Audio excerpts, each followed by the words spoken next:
Olá, seja muito bem-vindo a mais um encontro aqui do nosso grupo de estudos em logoterapia e análise existencial. Meu nome é Otton Júnior, sou psicólogo e tenho pós-graduação em psicologia existencial fenomenológica e humanista. E nós estamos trabalhando, então, no nosso grupo de estudos aqui, o livrinho Psicoterapia e Sentido da Vida, do Viktor Frankl. Nós estamos fazendo a leitura comentada, nós estamos aí basicamente a um terço já do nosso estudo.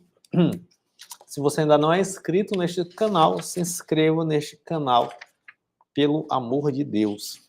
Se ainda não deu o like no vídeo, já dê o like. Se você conhece alguém que deseja se aprofundar em logoterapia, encaminhe esse vídeo para este seu colega que deseja se aprofundar no estudo da logoterapia e análise existencial. Lembrando sempre que nós estamos comentando, fazendo a leitura comentada. Leitura comentada do texto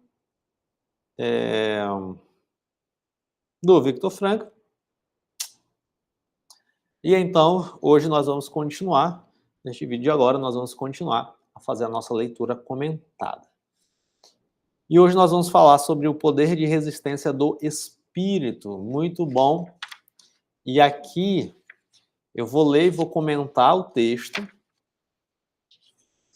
Talvez a gente não aprofunde nos destinos, porque aqui ele vai entrar na questão do destino. E aí a gente pode trabalhar, então, o livrinho da Elizabeth Lucas sobre o poder de resistência do espírito, né? Que ela vai destrinchar essa parte aqui. E é muito interessante para poder a gente compreender o que o Frankl classifica como destino A, B ou C. Bom? Lembrando sempre que nós estamos trabalhando psicoterapia do sentido da vida e você tem acesso ao download do livro no link abaixo. Bom, é a edição mais nova, mas o texto é o mesmo. Então, vou compartilhar minha tela com você.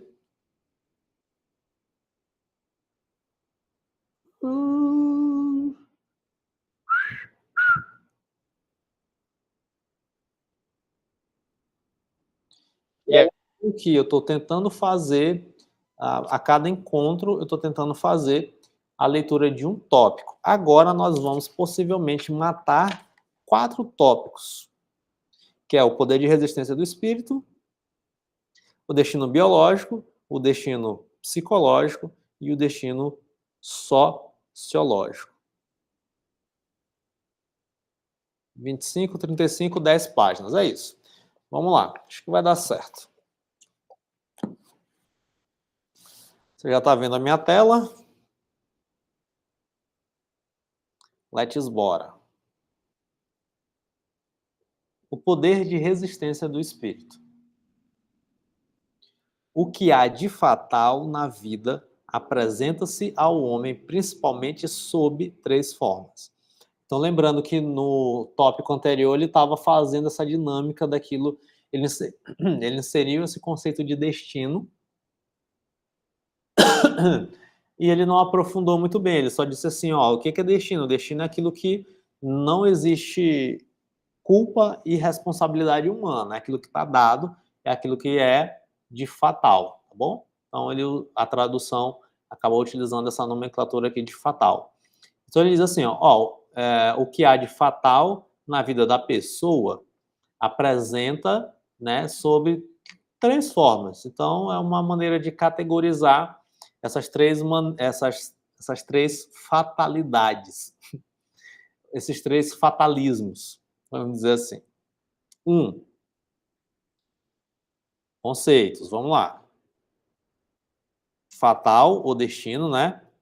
Primeiro, sob a forma das suas disposições, aquilo que Tandler denominou de fado somático. Né? 2. Sob a forma da sua condição, ou seja, a totalidade das suas concretas situações externas. Disposições e condição integram a posição de um homem. E, perante esta, tem o homem uma atitude. Atitude, ao contrário da posição, é essencialmente fatal do destino. É livre, conforme se pode provar, verificando que há na vida uma espécie de mudança de posição. Basta, para tanto, incluirmos a dimensão temporal no nosso esquema, já que uma mudança de posição significa uma modificação da atitude no tempo e com o tempo. Faz parte da mudança de posição neste sentido, por outro exemplo, tudo aquilo que chamamos educação.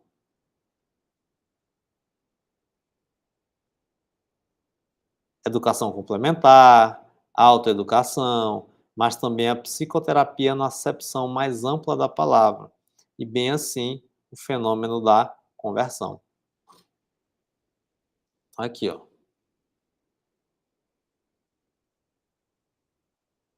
Então nós temos o fado somático, ponto, está claro. 2. Eu tô ficando com fome, tá chegando perto de meio-dia aqui, eu tô ficando com fome.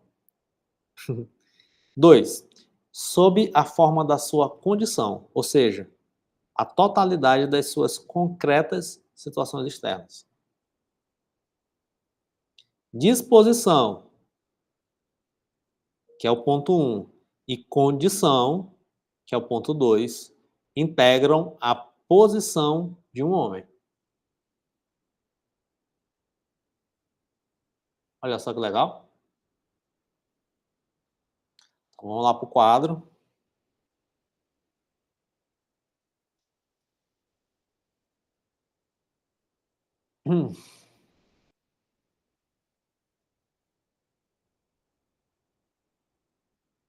Nós temos 1. Disposição.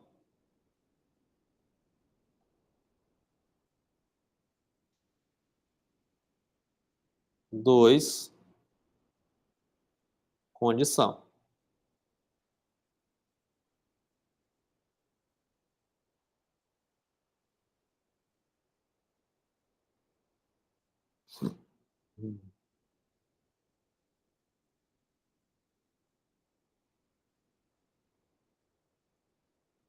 Disposição.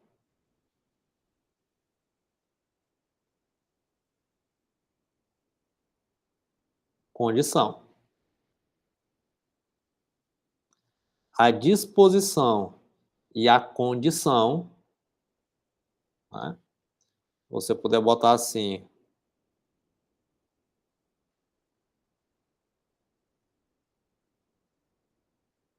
é igual à posição. É isso que ele está dizendo, né? Então, olha lá. Disposições e condição integram a posição de um homem. E, perante esta posição, tem o homem uma atitude.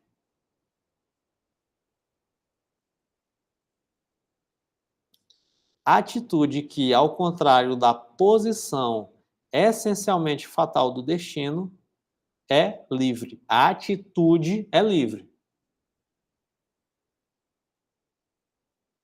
Conforme se pode provar verificando que há na vida uma espécie de mudança de posição. Aqui, a fidelidade do pensamento do autor não nos parece permitir a conservação do jogo de palavras, que mais uma vez ele utiliza.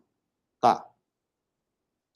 Assim traduzimos unlad por disposições, lad por condição, stellung por posição, Einstellung por atitude, em vez de postura.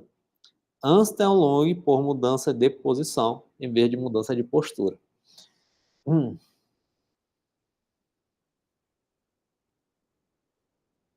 Basta, para tanto, incluirmos a dimensão temporal no nosso esquema, já que uma mudança de posição significa uma mudança da atitude no tempo e com o tempo. Então, nós temos uma possibilidade de mudança de posição. Isso vem com uma mudança de atitude.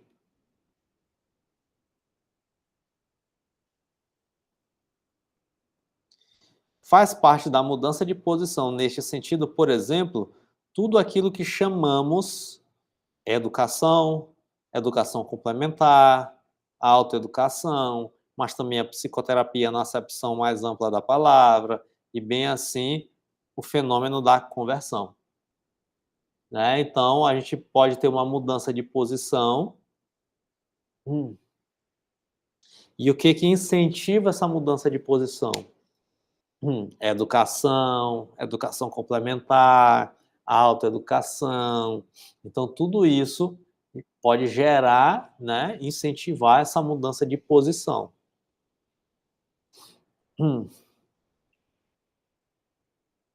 As disposições representam o destino biológico do homem e a condição, o seu destino sociológico.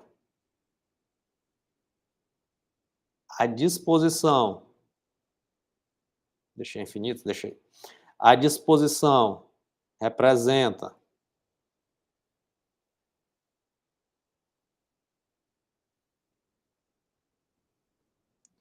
o destino biológico e a condição, isso daqui é conceito, o seu destino sociológico.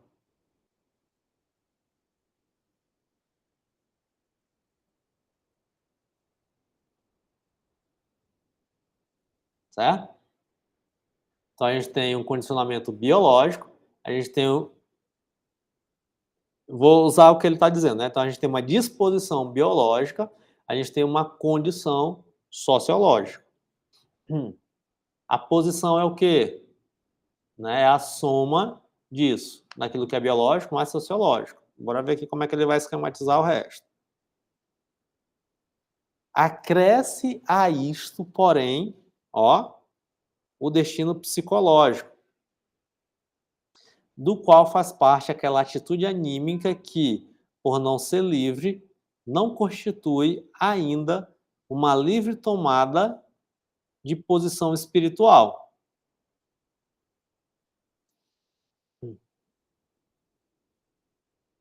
Pois bem, o que faremos em seguida será examinar passo a passo em que medida o biológico, o psicológico e o sociológico, enquanto representam algo de fatal, interferem, digamos assim, na liberdade humana.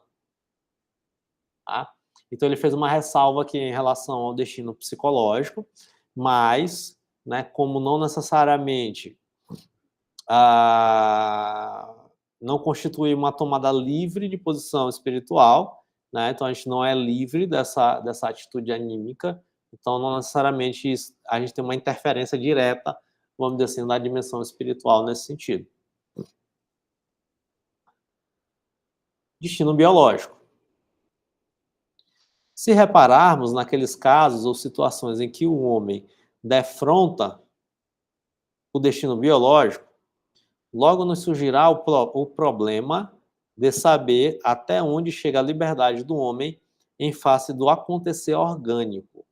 E, paralelamente, o problema de saber qual a profundidade com que o poder da vontade livre penetra no campo do fisiológico. Desta maneira, aproximamo-nos da problemática psicofísica, mas sem nos introduzirmos na interminável discussão sobre a questão de saber em que medida o organismo físico do homem depende do anímico espiritual. E vice-versa. Baste-nos acarear duas cruas realidades, deixando-as a comentar por si mesmo. Uma vez, o psiquiatra Land informou-nos do seguinte caso. Havia dois gêmeos seus conhecidos, que procediam de um único óvulo. E há muitos anos viviam completamente separados um do outro. Pois bem, a certa altura recebeu uma carta de um deles que vivia noutra cidade. Nesta carta, revelava-se pela primeira vez uma ideia quimérica do mesmo conteúdo que o da paranoia do outro irmão, sob os cuidados de Lange para tratamento psiquiátrico da mesma. Assim, as disposições enfermiças comuns manifestavam-se como algo de fatal nestes dois irmãos, que, como gêmeos de um só óvulo, se tinham formado a partir da mesma célula germinal, tendo, portanto, as mesmas disposições. Ora bem, disposição biológica, né? Teremos que cruzar os braços perante essa força biológica do destino? Deveremos negar aos poderes orgânicos a consideração devida, uma vez vistos fatos como estes, que tanto dizem de sua eficácia? Estará porventura o destino dos portadores de certas disposições inevitavelmente configurado pelo biológico? E, sendo assim, terá ainda alguma coisa a fazer quanto à configuração do destino, a liberdade do espírito humano? Dos resultados obtidos pela investigação no campo da patologia hereditária dos gêmeos, brota uma sugestão fatalista, que é perigosa, porque paralisa a vontade de resistir ao destino interior.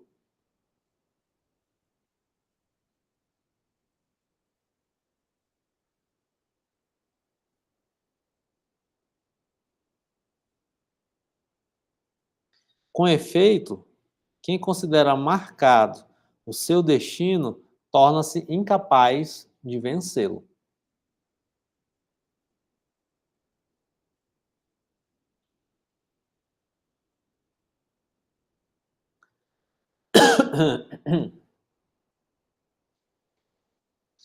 Isto, quanto ao primeiro caso, vejamos agora o segundo.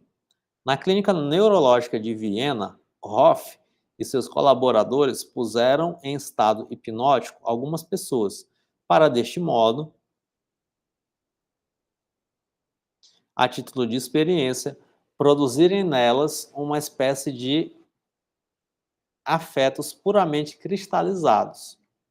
Ora, lhes eram sugeridas vivências gozosas, ora tristes. Pois bem, verificou-se nas referidas experiências que o título de aglutinação relativo aos bacilos do tifo, se o soro do sanguíneo se extraía ao tempo da excitação alegre, era incomparavelmente maior do que quando obtido ao tempo de estado de ânimo triste. Aliás, estes exames permitiram ver a uma nova luz a reduzida capacidade de resistência às infecções do organismo de um homem hipocondriacamente medroso, e bem assim o que costuma suceder com as enfermeiras possuídas do senso do dever moral. Estas enfermeiras, trabalhando muito embora em hospitais de doenças infecciosas ou até leprosários, a tal ponto se acham preservadas de infecções que, quando se fala nisso, chega-se a dizer que se trata de milagre ou de fábula. Interessante, né? E agora eu lembrei até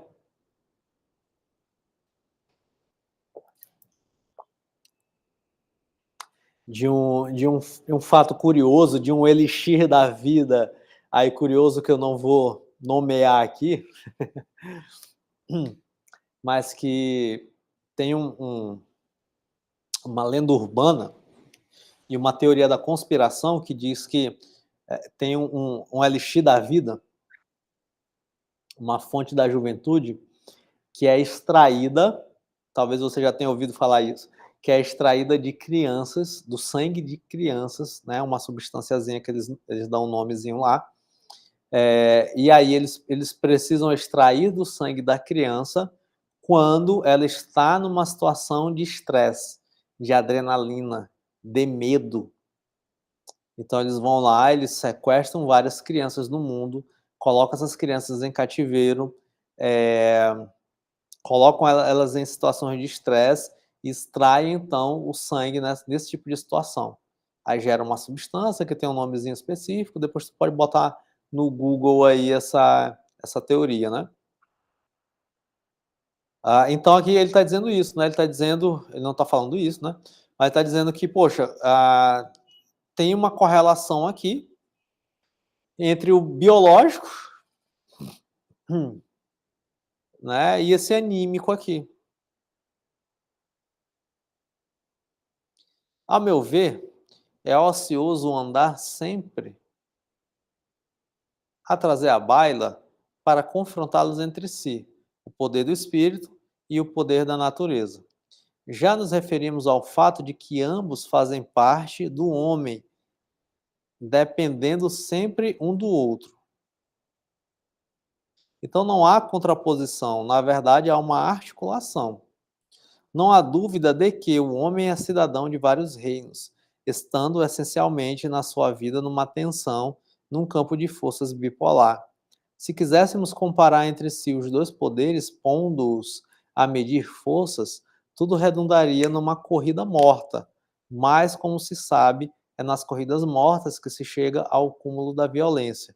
E afinal, o que propriamente faz a vida do homem é a eterna luta que nele se dá entre a sua liberdade e o seu destino, tanto interior como exterior, sem desprezarmos o que há de fatal, e especialmente o destino biológico, o que nos cumpre observar a nós, na qualidade de médicos, psicoterapeutas, em tudo isto são, em última análise, as provas que garantem a liberdade humana.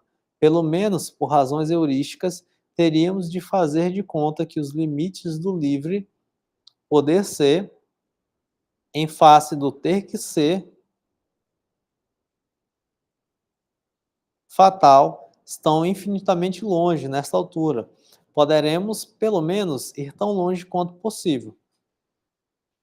Então aqui ele vai defender, ele vai articular a, o a parte biológica, né, fisiológica, né, com essa parte anímica, né, espiritual.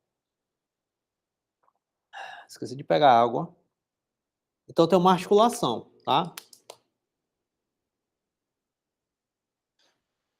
Não tem uma separação, não tem nada disso. Então, o Frankl, ele tem essa observação, ele tem esse entendimento, que é o entendimento atual, né, de que o ser humano é uma unidade psicofisiológica, né, então não tem separação.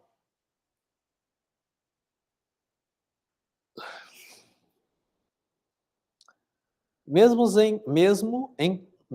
dos casos em que o fisiológico está em íntima relação com o psíquico, na patologia cerebral, uma alteração física patológica ainda não significa de per si nenhum destino definitivo, mas sim um mero ponto de arranque para uma configuração livre. É neste sentido que se diz que o cérebro tem plasticidade.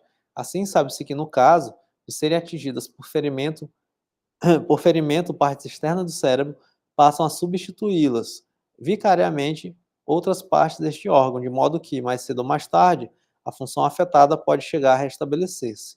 Dandy. Aí aqui eu não tenho conhecimento neurológico suficiente para afirmar ou não para confirmar ou não essa afirmação aqui, né?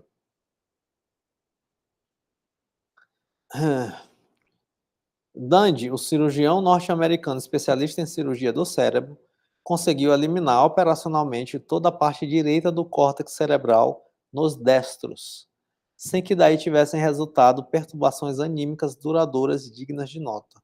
O problema à parte está em saber se o padecimento físico permanente que se segue a uma operação desse tipo e que consiste numa paralisia da metade esquerda do corpo será ou não bem recebido pelos doentes em questão ou pelos respectivos parentes.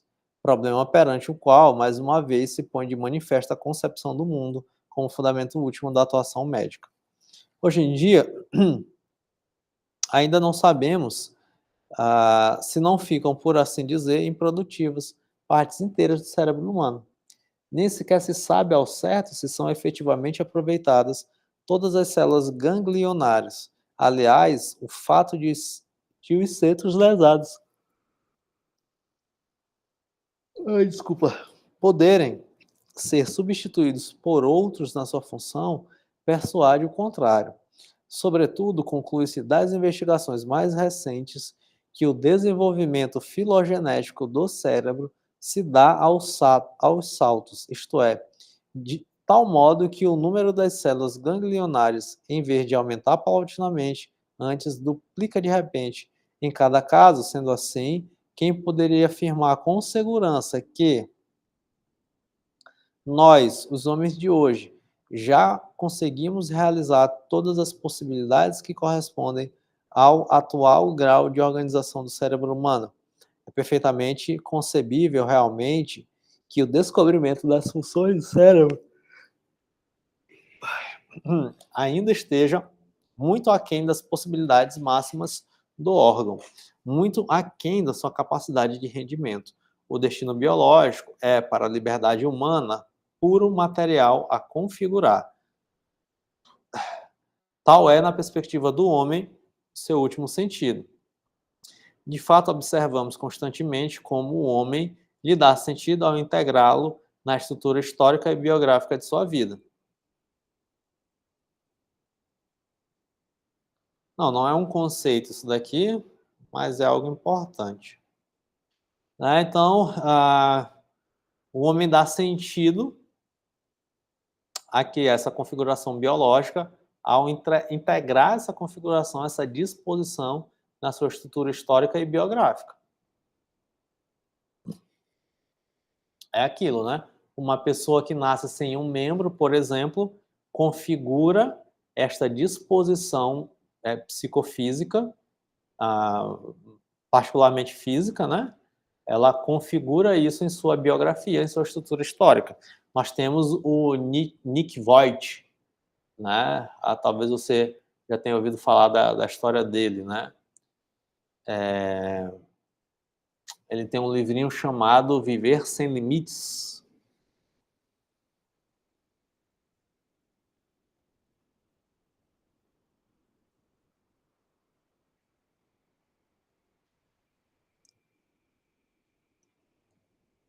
Nick Voigt.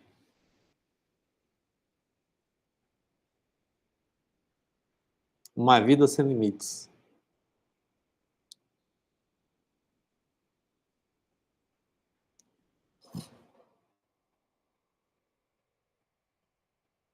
Vou compartilhar aqui a tela, porque...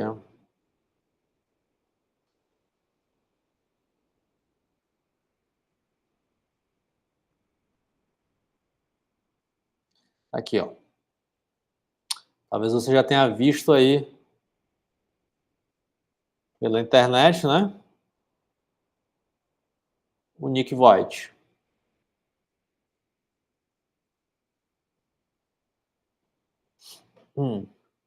Então aqui ele tem o quê? Aqui ele tem uma disposição física, né? Ele tem uma disposição biológica, ele tem um destino biológico aqui.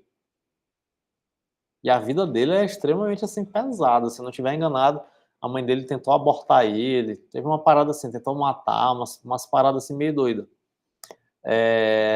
Então ele tem um destino aqui biológico, certo? Tem esse destino aqui biológico.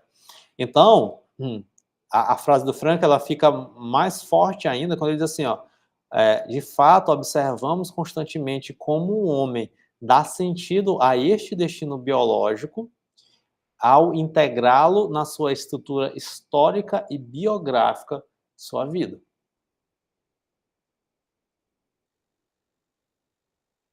Ok?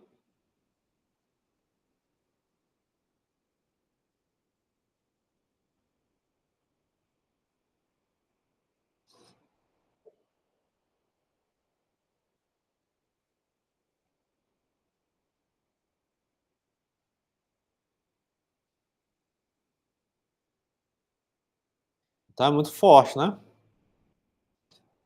A cada passo encontramos homens que, de modo exemplar, conseguiram superar as restrições e limitações iniciais postas à liberdade pelo fator biológico, isto é, as dificuldades que a princípio se opunham ao desenvolvimento do seu espírito. Assim, a sua forma de vida definitiva faz lembrar uma realização artística ou desportiva, uma realização artística na medida em que a rebelde matéria biológica se foi deixando modelar uma realização desportiva no sentido em que a nação dos desportistas por excelência, os anglo-saxões, usa a expressão idiomática to do one's best, dar o máximo de si, dando-se as coisas, entregando-se-lhes de corpo e alma, tomando-a como uma das correntes cotidianas entre os ditos usuais. Contudo, fazer cada qual o melhor que puder, fazer em cada caso o máximo possível, significa ter em conta, ao ajuizar de uma realidade, a sua relatividade, apreciá-la em relação ao seu start, em relação à sua situação concreta, com todas as suas dificuldades, isto é, os impedimentos externos ou inibições internas. Então, é uma provocação aqui fora do comum. É uma provocação aqui fora do comum, cara.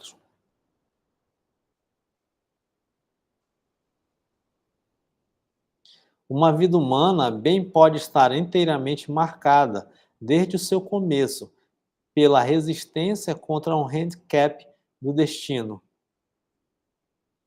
no que este tem de fatalidade biológica, representando, afinal, dado esse difícil start a que aludimos, uma única grande realização.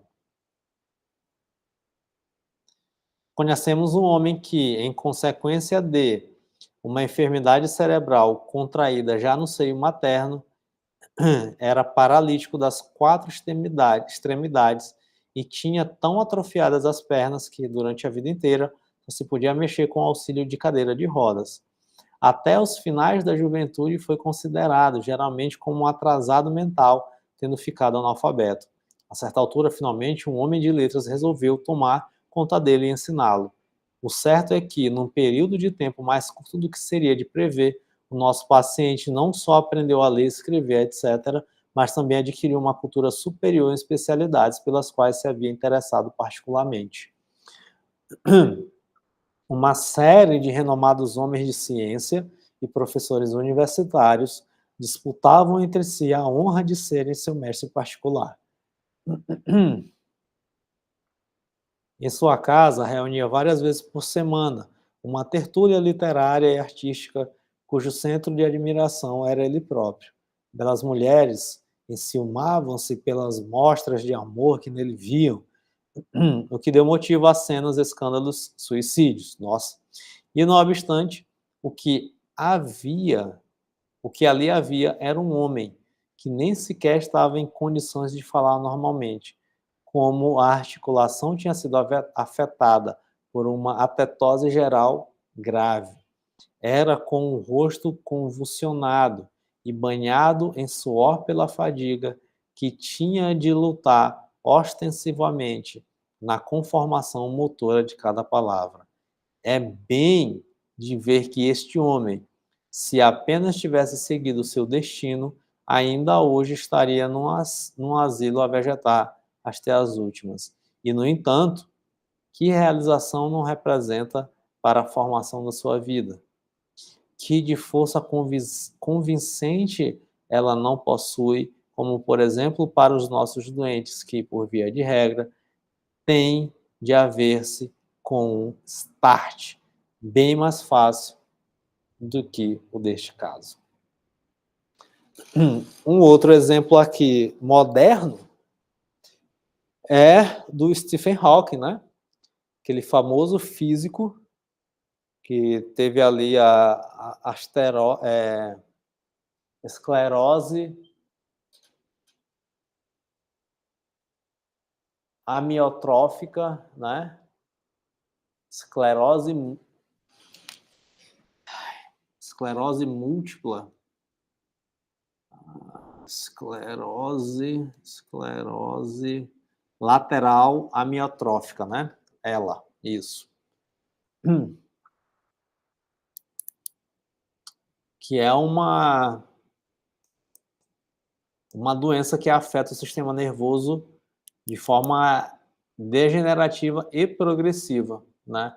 Vai gerando paralisia, e a gente tem ali o caso do Stephen Hawking.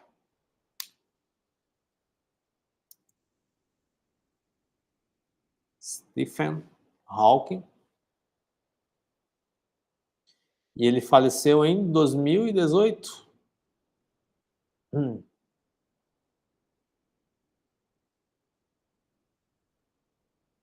E ele configurou esse destino biológico dele.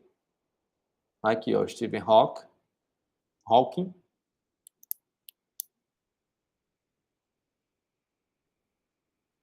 Já muito novo, cara. E ele conseguia ali se comunicar através ali do músculo da face somente. Ó. Aquele bem novo. Aqui eu já não sei se é a foto real. Não, é a foto real mesmo, porque tem a foto do filme que é bem parecida, né? E aqui também é uma pessoa que configurou o seu destino.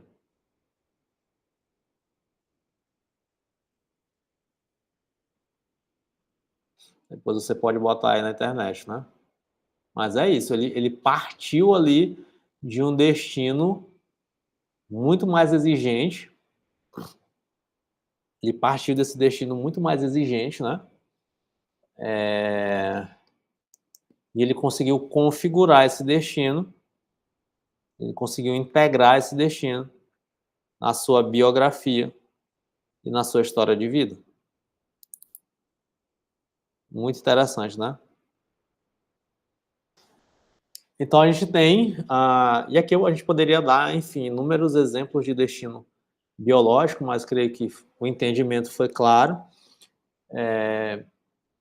O Frank ele relacionou, né, existe uma correlação, existe uma relação entre o psicofísico, né, não, o ser humano não é separado, não é mente separada do corpo, não, é junto.